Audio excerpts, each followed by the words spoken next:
Là, vous êtes dans un morceau de ce qu'on appelle la Neustadt, c'est-à-dire la ville allemande. C'est-à-dire quand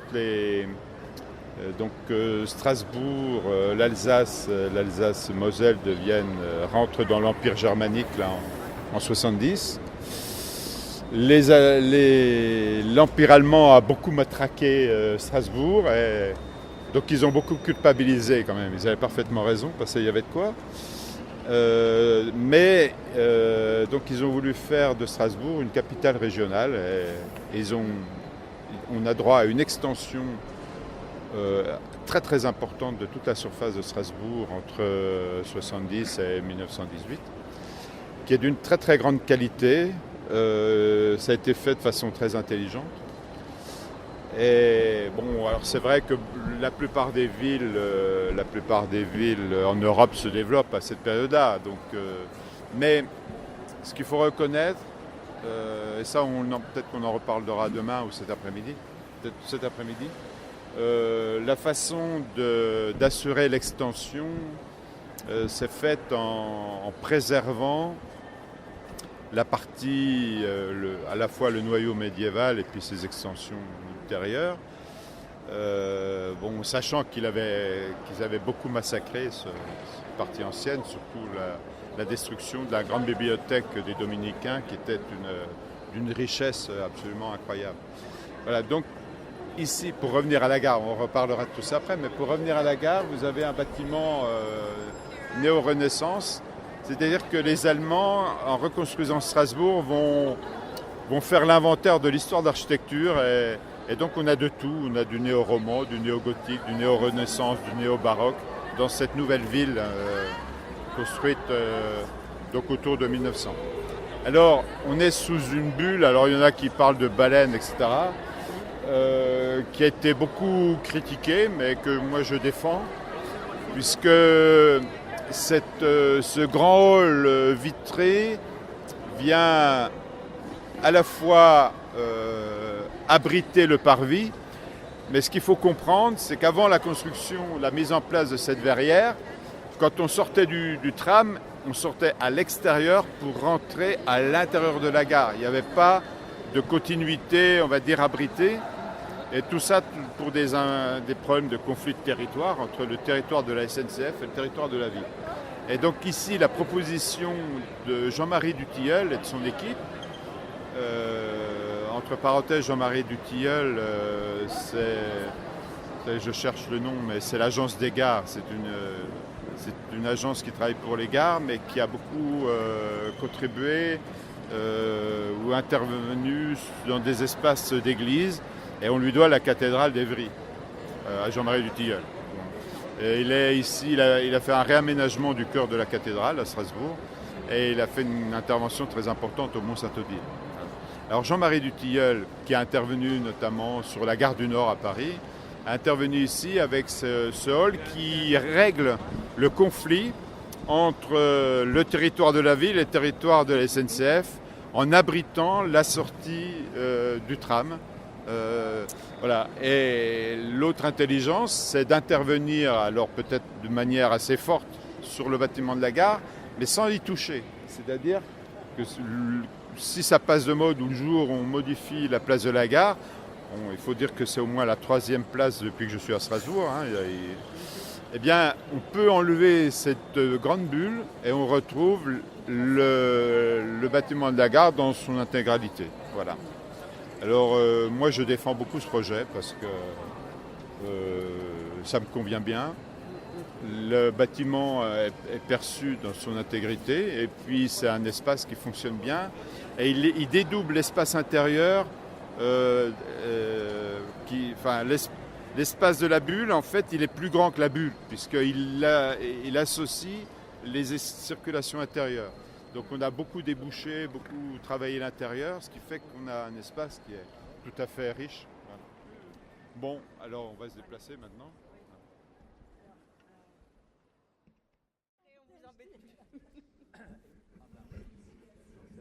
Oui, c'est ça.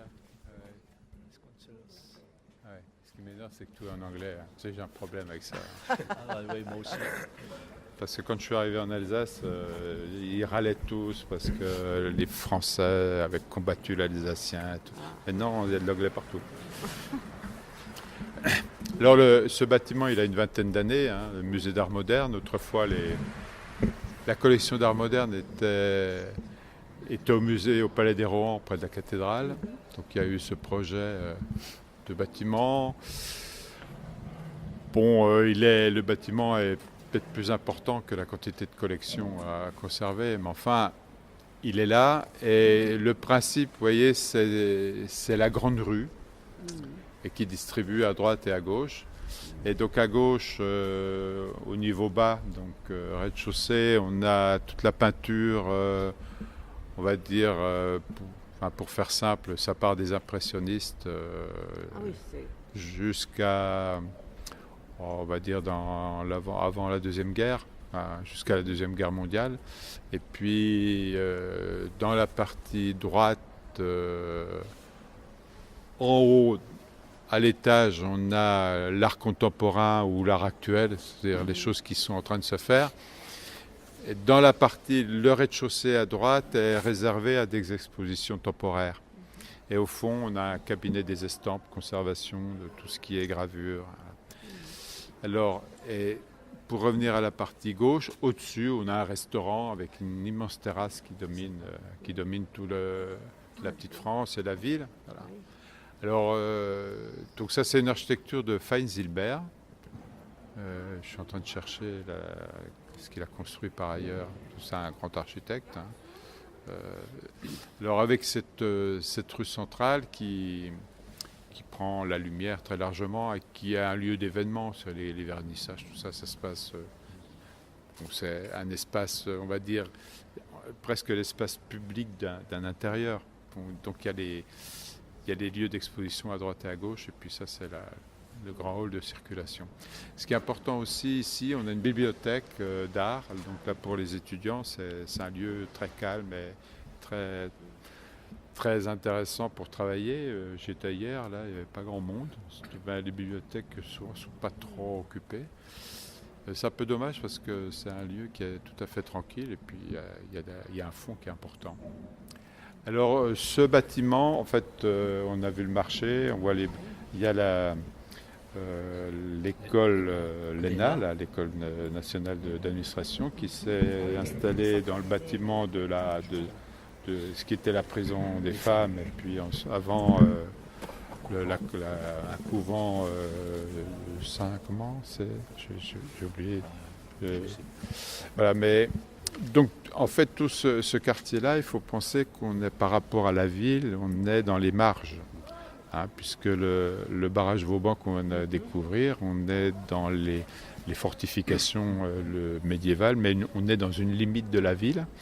Et là, donc moi, j'ai connu des démolitions. Il y a eu après avoir démoli des bâtiments, il y avait un hall, ils ont construit une couverture ouverte, mais sorte de grand parapluie comme ça pour avoir le marché.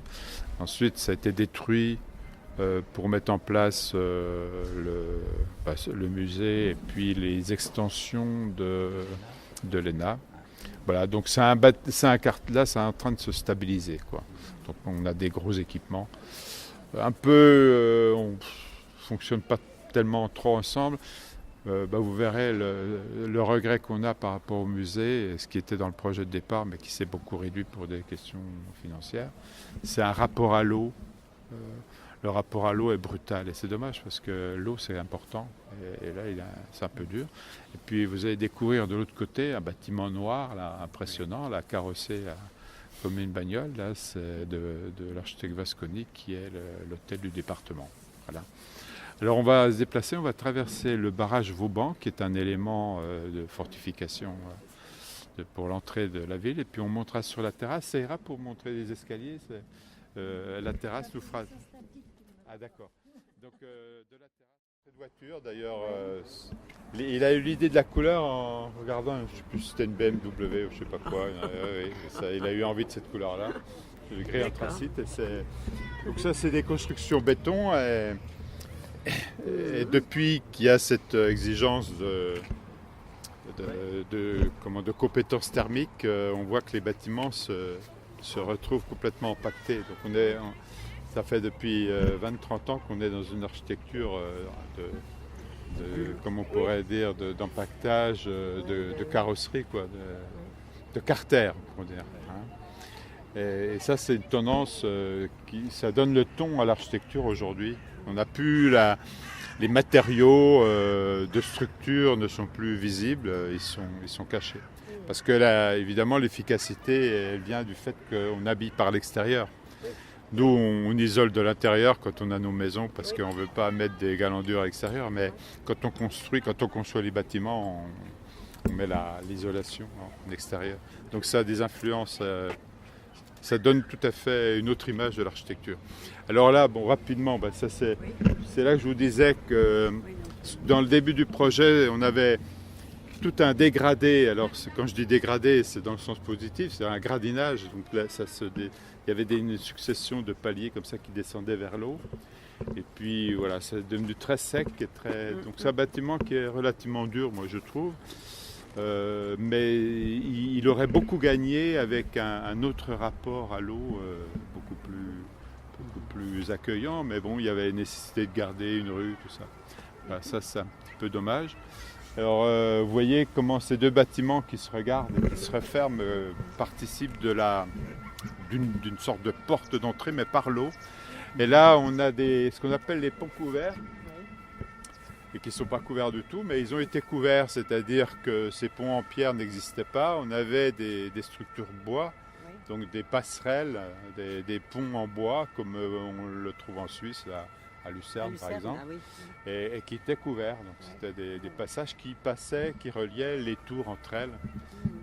Voilà, on garde en termes de ponts couverts. Alors, on sent bien qu'ici, on est dans une entrée importante de la ville, puisque la porte, en fait, on pourrait dire que la vraie porte de Strasbourg, c'est l'eau.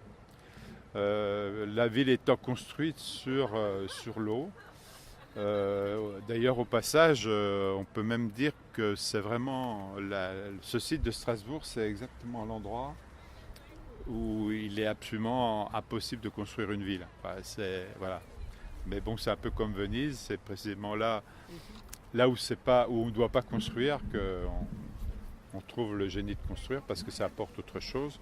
C'est notamment le fait qu'on est dans la zone du Rhin, le Rhin qui est canalisé aujourd'hui. Et c'est assez récent, je crois que ça monte au 18e. Avant, il était composé de toutes sortes de bras avec une grande zone inondable, ce qui faisait que paradoxalement, c'était un lieu de passage. Parce qu'au lieu d'avoir un fleuve à passer, on passait des bras successifs. Voilà. Et ce qui a fait que ce lieu de passage, c'est devenu un lieu de marché, etc. Puis, donc les Romains se sont installés là. J'en parlerai près de la cathédrale. On est dans le castrum romain avec les deux axes, Decumanus et Cardo. Et donc cette ville, elle s'est développée dans ce lieu où, notamment au niveau du sol, on est dans l'eau. C'est-à-dire quand on creuse, on a la nappe quand on creuse, on trouve l'eau. Et ce qui caractérise le réseau hydrographique, on pourrait dire, il y a le Rhin avec tous ses bras, et puis on a l'Ill, c'est-à-dire qu'on trouve à Mulhouse et qu'on retrouve là, qui est parallèle au Rhin, et là qui se divise et qui fabrique une île. L'île fabrique une île. Voilà. Et c'est dans cette île qu'on a le noyau médiéval, presque complet. Et on n'a plus les murs d'enceinte, on a quelques traces, mais on lit très bien sur le plan. C'est une ville qui est extrêmement lisible dans sa structure et dans sa façon de se développer. Alors la Neustadt, ou la nouvelle ville allemande, elle s'est construite de l'autre côté. C'est un immense croissant qui a complètement encerclé la vieille ville, puisque ça part de Kiel là-bas, mais ça fait tout le tour jusqu'à la gare, jusqu'ici.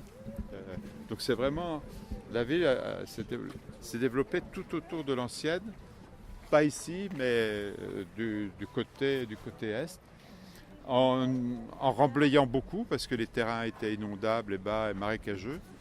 Et bon, je vous le dis maintenant, quand on regarde les quartiers de l'autre côté là-bas, on voit par exemple que l'arrière des maisons est beaucoup plus bas que la rue. Parce qu'en fait, quand on construisait les maisons, les caves, elles étaient au rez-de-chaussée. Et après, on a remblayé les rues. On a beaucoup remblayé, énormément, toute cette partie-là.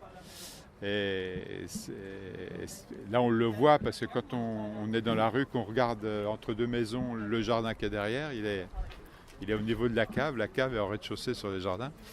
Et puis, on retrouve le rez-de-chaussée au niveau de la rue. Donc, il y a eu un travail considérable pour l'extension de cette ville. Voilà, donc ici, c'est le quartier de la Petite France.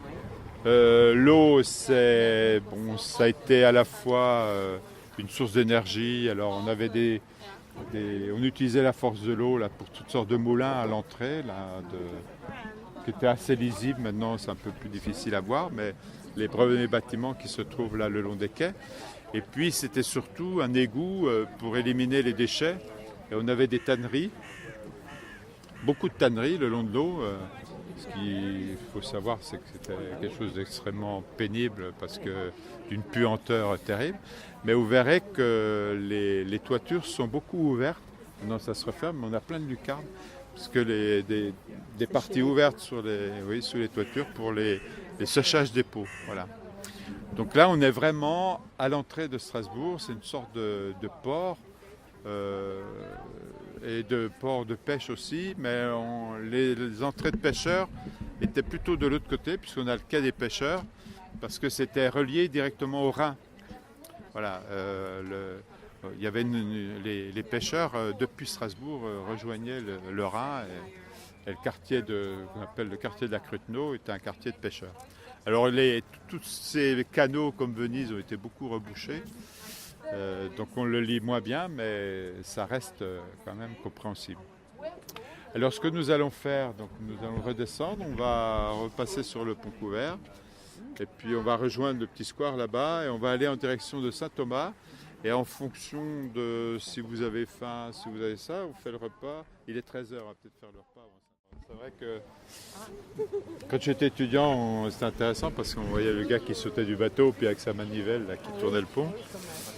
Maintenant, c'est devenu électrifié. Donc, c'est un pont qui a son pivot, je crois, de ce côté-là, donc qui pivote pour permettre le passage du bateau. D'ailleurs, je ne sais pas, peut-être qu'on va faire ça demain. On va en parler là, pour ceux qui restent demain matin.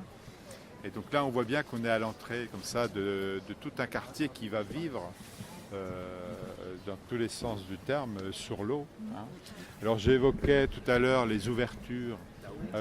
Là, on les voit bien de profil. Vous voyez comment... Bon, après, ça se referme par les fenêtres parce que les gens veulent rendre les combles habitables, mais il faut imaginer que ces parties-là étaient ouvertes et c'était tous les séchoirs à peau étaient sous les toitures.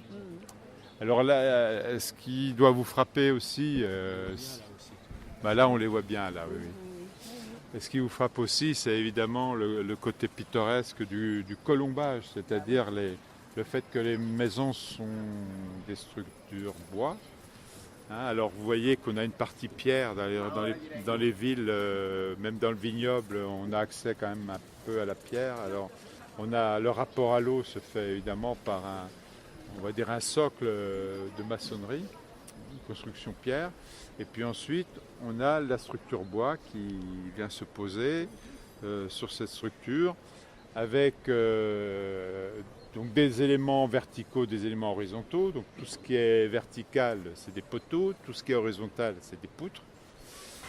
Et vous voyez comment les fenêtres se placent dans la structure. Alors on devine les niveaux puisqu'on a ce qu'on appelle la sablière, c'est la grande poutre de base qui sert de socle et dans laquelle va s'encastrer les poteaux. Ensuite on a des poteaux plus ou moins importants, hein, ceux qui sont dans les angles ou qui marquent et qui ont une continuité sur toute la hauteur. Et puis vous avez les poteaux qui contiennent les fenêtres. Et puis le petit potelet sous la lège, etc. Donc il y a toute une hiérarchie dans la structure et vous avez des éléments biais qui sont des éléments de contreventement qui assurent la rigidité, c'est-à-dire que sur le plan géométrique c'est ce qui triangule, hein, parce que vous savez que le triangle est indéformable contrairement au rectangle Alors bien sûr, comme tout ça est travaillé avec des mortaises, ça ne se déforme pas trop, mais le fait d'avoir des éléments en biais... Ah, il va tourner, on va passer là.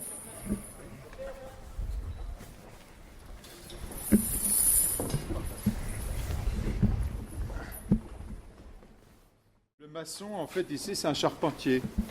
Hein, on fabrique une structure bois. On met en place tout ce qui est bois et ensuite on met le toit et on peut travailler pour le second œuvre. Hein, c'est-à-dire qu'une fois qu'on a mis le toit, on est à l'abri et on remplit. Le remplissage, c'est pas aujourd'hui on ferait le bardage extérieur, tout ça, mais donc on remplit. L'origine c'est du torchis, c'est un mélange de paille et d'argile. Ici, l'essentiel en ville de Strasbourg, c'est de la brique. Remplissage en briques. Voilà, donc il va actionner là, il va faire tourner là. Ah, c'est bien de voir là.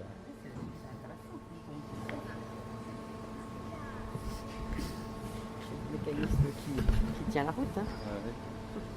Oui, il a été, Oui, sûrement. il a été restauré il y a quelques années. Je vais même pas. D'un seul coup, c'est devenu automatique. Ben, vous voyez, toujours le type avec sa manivelle. Là. Ça devait être dur à tourner avec une manivelle. Oui, enfin, oui, il arrivait. Il tourne plus vite qu'il y a 20 ans. Ouais.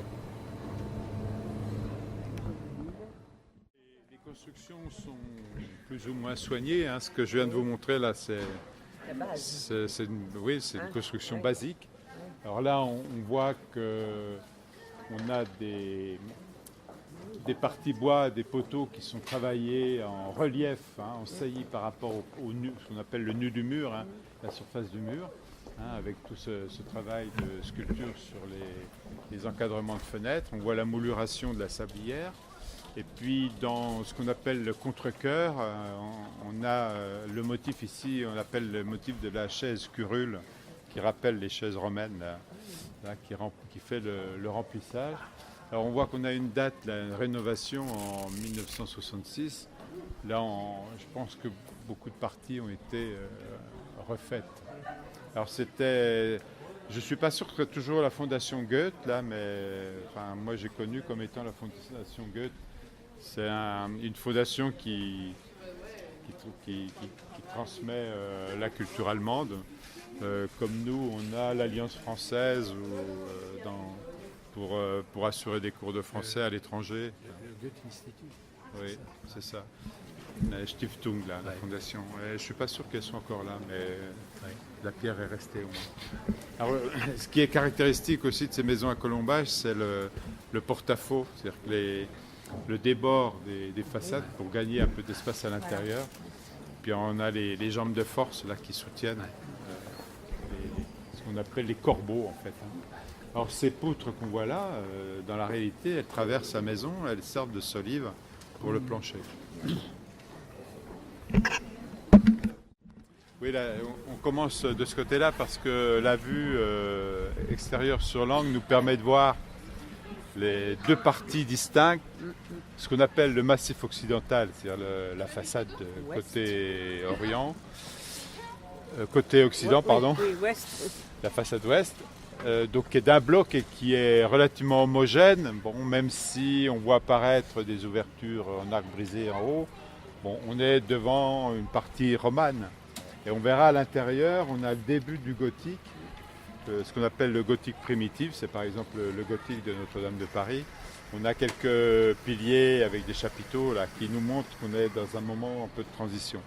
Et on voit que ce bloc, il fait un peu comme un serre-livre, là, il bloque le grand volume qui est derrière, donc qui est un volume homogène et dans son aspect de parallélépipède. On ne voit pas ce qu'on a l'habitude de voir avec les arcs-boutants, les contreforts, etc. Hein, c'est vraiment un volume très compact et qui, avec des ouvertures en lancettes, là, des gothiques mais très élancées, et qui va s'arrêter, qui est bloqué par le bras du transept, là c'est le bras du transept nord, qui nous fait comprendre que c'est une boîte qui s'encastre, enfin qui se place entre le massif roman à l'ouest Et puis il y a le bras du transept qui est roman, on verra peut-être même de transition, mais donc on a 2 blocs qui contiennent une partie plus récente.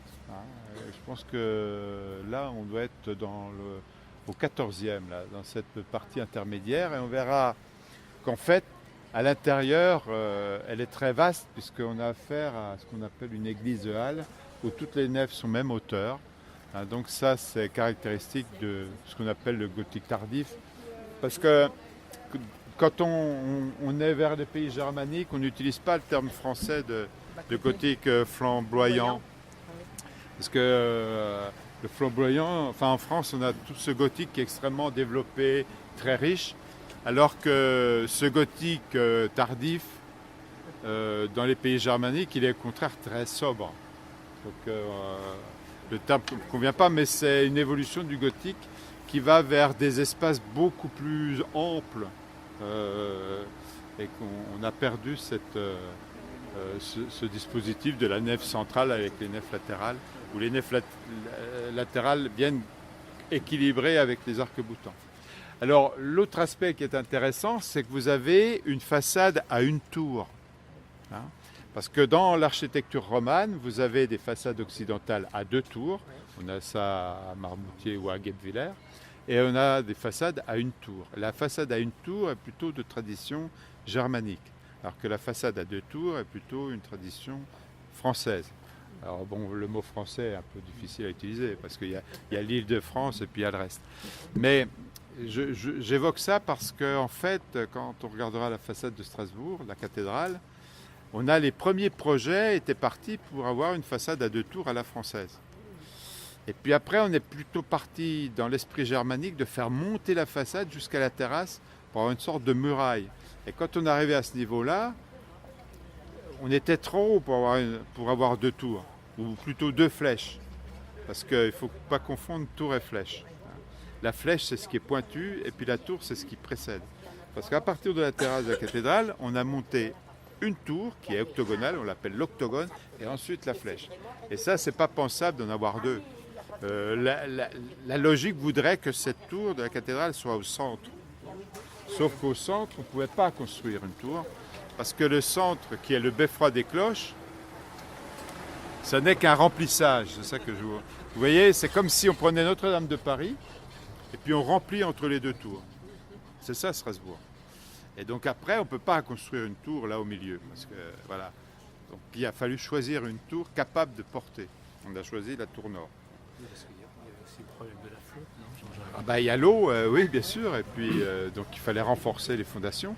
Alors le problème de l'eau, il est surtout après, au 19e, quand on a canalisé le Rhin, la nappe phréatique a baissé, et les fondations qui étaient constituées de pieux a pris l'air, donc il a fallu injecter du béton. Donc les Allemands ont bien travaillé là, ils ont beaucoup détruit en 70, mais on a eu un ingénieur qui a sauvé la cathédrale dans les années 1900. Unser Münster, disent-ils, notre cathédrale. Notre cathédrale. Voilà, donc j'en dis pas plus, là on va passer à l'intérieur, mais je voulais vous montrer, vous rendre visible la structure. Et puis, alors on voit une rose, alors j'utilise pas le terme de rosace, parce qu'on dit toujours rosace, mais en architecture, la rosace c'est un motif décoratif, c'est une fleur comme une marguerite. Mais les ouvertures circulaires, on dit la rose. Voilà.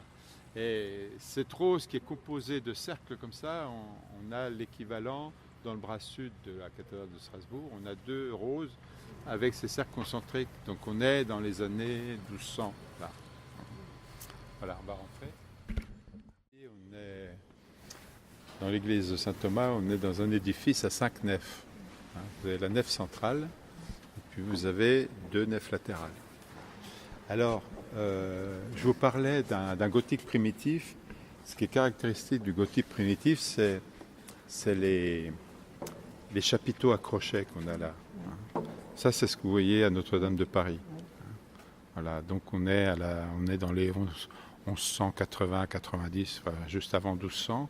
Donc là, on est dans l'arrivée du gothique. Alors on a une partie massive, encore très romane en extérieur, mais là on a une façon de penser une pensée sur les supports, les piliers, tout ça qui est déjà en transition. Et puis, donc ensuite, on a des piliers, des colonnes, des chapiteaux, là, que je placerai plutôt au 14e. Et à l'arrière, on passera dans la dernière latérale, on verra qu'il n'y a plus de chapiteaux. Il y a une continuité complète dans les nervures, entre ce qui monte et dans les arcs. Et là, on est dans le gothique tardif, le 15e. Alors, on peut se demander comment tout ça, ça tient, puisqu'on n'a pas de contrefort extérieur. En fait, ce que je vous fais remarquer, c'est que ici, la nef qui est là, on a 2 nefs au niveau du plafond, au niveau des voûtes, mais là, on n'a plus de nef, parce que les piliers rejoignent les murs extérieurs par des murs. Et donc ça, il faut penser que ce sont des contreforts. C'est-à-dire, au lieu d'avoir la structure à l'extérieur, elle est en dedans. Hein. Et donc, ce qui permet d'avoir un volume simple en extérieur. Alors, de l'autre côté, je ne sais pas comment ça tient. Parce que, enfin, on voit qu'on avait des ouvertures. Enfin, il faut imaginer qu'on avait un cloître. Et puis, bon, ce qui est remarquable ici, quand on présente Saint Thomas, c'est là qu'on a le tombeau du maréchal de Saxe, qui est l'œuvre d'un grand sculpteur français, Pigalle. Voilà. Puis on a un orgue Silbermann de très très grande qualité, qui permet de faire des grands concerts. On va repasser dans le sous ce qui est la croisée d'un transept, hein, où on voit que les arcs, tout ça, on a quand même encore un souvenir d'une architecture puissante, d'ailleurs qu'on va retrouver à la cathédrale, hein, sur les éléments qui dominent. Et on sent que ça contraste un peu avec l'élégance qu'on a des arcs derrière. Bon, la structure, enfin les piliers qui montent, les arcs, tout ça sont d'une très très grande finesse, c'est très très beau. Donc la partie du chœur qui contient ce tombeau. Puis là, on a des vitraux récents, enfin récents, ils doivent avoir 10 ou 15 ans. Et le jeu des vitraux, en fait, c'est de travailler sur un plomb, je veux dire du plombage, mais des plombs très resserrés en partie basse qui masquent les façades, puis ça s'ouvre un peu vers le haut. Bon, c'est un petit peu sombre, mais pourquoi pas. Alors on voit que dans les vitraux, il y a des verres blancs dans les parties basses, hein, parce que les protestants lisent, donc ils ont besoin d'avoir de la lumière pour lire. Donc on a dégagé les vitrages colorés en partie basse pour avoir la possibilité de lire correctement. On se croirait en fait dans une église catholique. Hein. Oui, c'est ce que j'explique. En montrant, C'était. Oui. Oui, mais ce que j'expliquais, c'est qu'il y a, quand on est dans un... Parce que là, l'unité protestante, c'est quand même lié à la politique. Hein. C'est-à-dire quand on est dans un endroit où il n'y a pas la confrontation avec les catholiques, les luthériens, enfin, il n'y a pas tellement de différence. C'est quand on est dans des lieux comme dans le sud de la France, où on est en confrontation qu'on veut se distinguer. Voilà, mais les luthériens, même dans la liturgie, je crois à Saint-Pierre-le-Jeune, moi je ne suis pas retourné, mais au niveau des chasubles, tout ça, en Allemagne, ils sont très proches. Enfin, je croirais dans la liturgie catholique. Hein. Moi j'ai assisté à 2 offices à Saint-Pierre. Je suis sorti de là en disant mais quelles sont les différences avec Ah oui. Ouais. la liturgie. Oui. Peu de différence. Et il y a maintenant, depuis cette semaine, C'est l'œcuménisme qui travaille. Oui, alors il y a un événement à Strasbourg, puisque maintenant, tous les premiers dimanches du mois, à 18h, au Temple Neuf, avec Rudy Pop, que je connais bien, qui est un pasteur remarquable, il y a donc une célébration maintenant, tous les mois, donc, à 18h. À 18h, œcuménique, avec Wackenheim, Michel Wackenheim, de la cathédrale, Rudy Pop, et puis depuis cette semaine, un orthodoxe. Et donc c'est des choses qui bougent là. Tant mieux. Géographiquement, le séminaire à côté, c'est vraiment... des lieux de formation. Et puis protestantisme est très fort à Strasbourg. La hein. bourgeoisie est La protestante. bourgeoisie est protestante, les biens immobiliers. L'Église protestante est propriétaire d'énormément de biens. Les catholiques, c'est les paysans. Oui, tout à fait. Et donc à côté, puisqu'on parlait du bouclier, c'est juste à côté, hein, c'est la rue qui monte. Il y a un temple qui est à 50 mètres d'ici, qui lui est réformé. Donc ici, on est chez les luthériens, et à côté, on est chez les réformés. Ouais. Sachant là encore que réformés et luthériens se sont unis. Il y a quoi, ça date d'une dizaine d'années maintenant. Ils sont en train donc de travailler également à leur unité. Oui, si tu veux. c'est déjà bien. Mais comme l'Église catholique, hein, sociologiquement, ça plonge. Hein, par contre, ce qui bouge beaucoup et ce qui évolue beaucoup dans l'Église protestante, c'est les évangélistes. Hein. Alors eux, ils ont le vent en poupe. Hein. Partout dans le monde entier. Oui, entièrement tout ça. c'est ça. Partout, l'Afrique. Partout l'Afrique. Voilà. Là, on a des colonnes. Ça, c'est vraiment la colonne encore du 14e. Et ça, on voit que c'est autre chose là. Ça, c'est du 15e. Donc, on n'a plus de chapiteaux. Et c'est dans ce sens-là que le gothique tardif est. Pour ça que je n'utilise pas le terme de flamboyant pour le gothique du 15e ou 16e, parce qu'il est extrêmement dépouillé. Et donc on a un autre type de support ici par rapport à ce qui est derrière, où on a des colonnes rondes comme ça, cylindriques.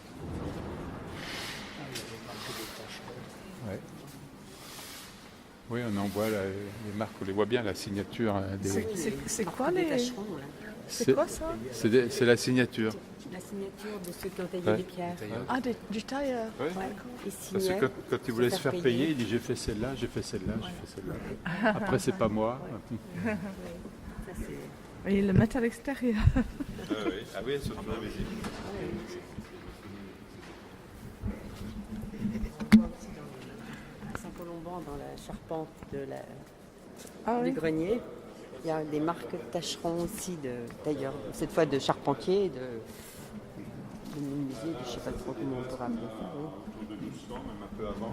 Là, on voit comme ça change, là. Et puis là, on a même la base à griffes, qui est qui a encore les rêves de la base romane. La base à griffes, c'est quand on a un élément qui fait semblant de tenir le tore inférieur. Alors, au Mont-Saint-Odile, on a des mains comme ça qui tiennent. Oui. Là, apparemment, c'est des bestioles. Là. Ça, le pied, il est de la même époque que le haut ou c'était construit Oui, dessus? ça c'est la même époque, mais on voit qu'on a quelque chose d'un peu hybride, parce qu'on peut considérer que ça c'est encore roman. Ouais. Et là, on a le premier gothique avec les chapiteaux à crochets. C'est parce qu'ils ont commencé comme ça et Bon, au fur et à mesure les modes ont changé. C'est parce que sur le chantier, il y a celui qui fait chacun se répartit. Original. Les basculements ne se font pas d'un seul coup. Des choses cohabitent. Moi j'aime beaucoup cet espace. Quand on dit église halle, c'est-à-dire qu'il y a comme ça tout à la même hauteur. Alors souvent l'arrivée de la lumière elle est loin, quoi, parce que quand on a la nef centrale qui déborde, on a de la lumière directe. Alors que là on peut dire que c'est de la lumière en second jour. Mais ce qui est beau, c'est l'ampleur de l'espace. Et il y a beaucoup, Jean-Jacques, d'églises halles comme ça. En Allemagne, oui, par exemple. Parce que comme si tu veux, le gothique, il parle d'Île-de-France, puis après il rayonne. Alors au fur et à mesure que tu avances 14e, 15e, pas au 15e, tu as beaucoup d'églises halles, parce que c'est une évolution du gothique. Alors on en a moins en France, parce qu'en France, on a déjà construit. Quoi. Ouais. C'est le décalage. Mais alors, là où on voit des difficultés de rencontre dans les parties de bâtiments, c'est quand on voit l'élégance, tout ça, des nervures de la voûte, et quand on rencontre ce qu'on appelle l'arc diaphragme qui fait l'entrée de la croisée du transept, il est beaucoup plus lourd et on voit tout le bricolage qu'il faut mettre en place. Quoi.